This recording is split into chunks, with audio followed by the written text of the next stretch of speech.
Well, welcome back. It's now time for your midday sports.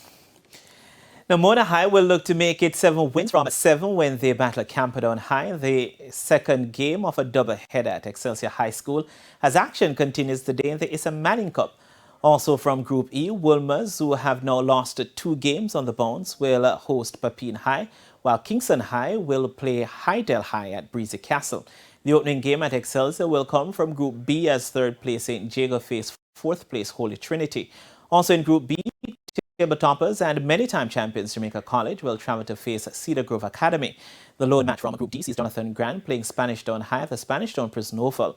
The feature game from Group F sees second place Campion College hosting leaders Excelsior with 4 points separating the two teams who are unbeaten so far this season. Jose Marti will host Clancarthy High in the other match from the group.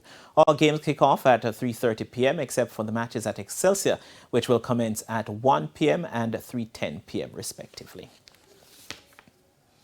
And Zone I leaders York Castle will look to keep their unbeaten run in the Issa da Costa Cup going when they face bottom of the table Marcus Garvey Technical in one of 6 games to be across the island.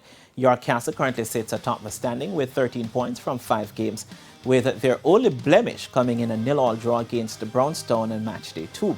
Marcus Garvey, however, will be searching for their first point of the campaign as they are winless after 4 outings. The game will be played at Mount Pleasant Academy. Elsewhere today, Christiana High travel to face Mile Gully in Zone G action, while Austin welcome Alphonsus Davis High at Kirkvine in the other game from the zone. Out east, Zone L leaders Paul Boga High will look to shake off their shock 3-1 defeat to second from bottom St. Thomas Technical as they play away to Seaforth. St. Thomas Technical, in the meantime, will hunt back-to-back wins for the first time this season as they tackle host Robert Lightburn. In the other match from the zone, second place Yallas could close the gap on leaders Paul Bogle as they play Morant Bay at Morant Bay. All games kick off at 3:30 p.m. Now in cricket, West Indies women's captain Hayley Matthews says the absence of several key members from the ongoing T20 International Series against New Zealand was always going to make it more difficult to beat the world number 3 rated team. With the vice-captain Anissa Mohammed taking a break from the game prior to the series, the Windies also lost the services of some other senior players, including Jamaican Stefani Taylor, as they had hoped to rebound from their 2-1 ODI series defeat early in the tour. Wednesday's defeat via the super over method meant that New Zealand took an unassailable 3-1 lead in the 5-match T20 series ahead of today's final encounter. The absence of key players also meant Matthews had to do the bulk of the heavy lifting for the team with bat and ball throughout the series.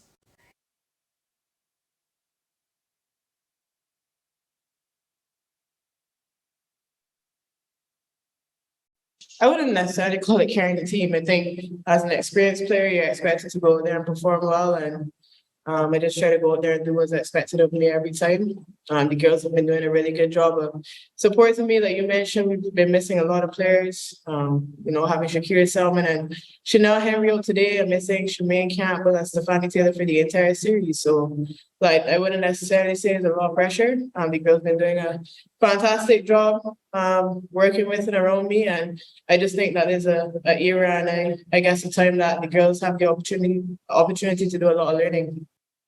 Today's 5th and final T20 International goes off at 12:30 p.m. at the Sir Vivian Richards Stadium in Antigua. And that's it for your midday sports report. Shane, it's back to you.